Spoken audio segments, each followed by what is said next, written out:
আমি গাড়ি কিনেছি যেটা আমি কখনো অফিস কাজের জন্য আবার কখনো ব্যক্তিগত কাজে ব্যবহার করি।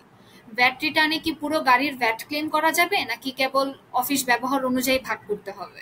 এটি খুব গুরুত্বপূর্ণ একটি প্রশ্ন। বিকজ আমরা যারা ছোট ছোট কোম্পানি অর্গানাইজেশন রয়েছে, স্মল মিডিয়াম অর্গানাইজেশন রয়েছে, তাদের প্রত্যেকটা উদ্যোক্তা ভাই বোনের পক্ষে সম্ভব হয় না যে ব্যক্তিগত গাড়ি মেনটেন করা আবার কোম্পানির জন্য গাড়ি মেনটেন করা। বাট এই দেশে কোম্পানিরও গাড়ির প্রয়োজন হয়, ব্যক্তিগতভাবেও গাড়ির প্রয়োজন হয়।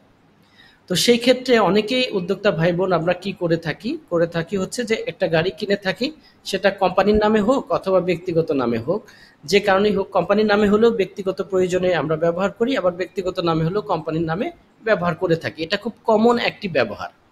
তো এখন এই উদ্যোক্তা ভাই বলতে চাচ্ছেন যে আসলে এখন আমি যদি ব্যক্তিগতভাবে ব্যবহার করছি, কোম্পানির নামে ব্যবহার করছি, এই ক্ষেত্রে যে বিভিন্ন ধরনের খরচ হতে পারে, গাড়ির খরচ, মেইনটেনেন্স খরচ হতে পারে, বা গাড়িটি যদি আমি কেনার সময় যদি ভ্যাট দিয়ে থাকি, তাহলে সেই ভ্যাটের ক্ষেত্রে কি করব আমরা?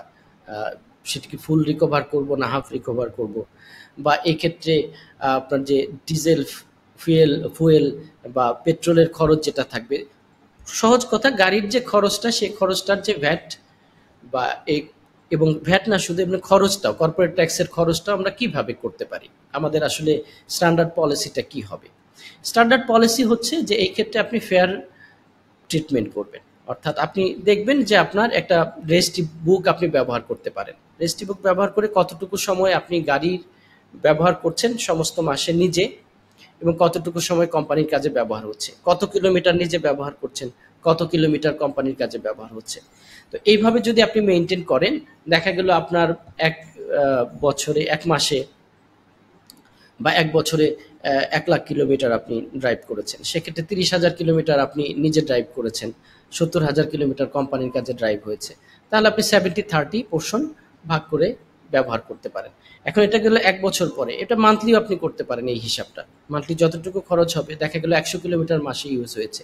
তার মধ্যে ৩০ কিলো ইউজ করেছেন আপনি ব্যক্তি গত কাজে, আর ৭০ কিলোমিটার আপনি ইউজ করেছেন কোম্পানির কাজে। তাহলে আপনি 70-30 এইভাবে, বা 50-50 যদি হয়ে থাকে তাহলে 50-50 এইভাবে ব্যবহার করতে পারেন। রেজিস্টার খাতা মেনটেন করবেন এবং আপনি আপনার কোম্পানির হিসাবটাকে আর ব্যক্তিগত হিসাব থেকে আলাদা করে রাখবেন। আশা করি এভাবে করবেন। যদি কখনো ডিসপিউট হয় গভর্নমেন্টের সাথে, এফটিএ এর সাথে, বা যেটা আপনার এফটিএ বা কর্পোরেট ট্যাক্স বা অ্যাকাউন্টস যারা আপনার সাথে ডিল করেন সে সমস্ত সংস্থার সাথে, তাহলে আপনার এই রেজিস্ট্রি বুক এবং আপনি যেভাবে অ্যাকাউন্টস মেনটেন করছেন সেটা আপনার জন্য অ্যাজ এ প্রুফ হিসেবে যথেষ্ট থাকবে। ধন্যবাদ।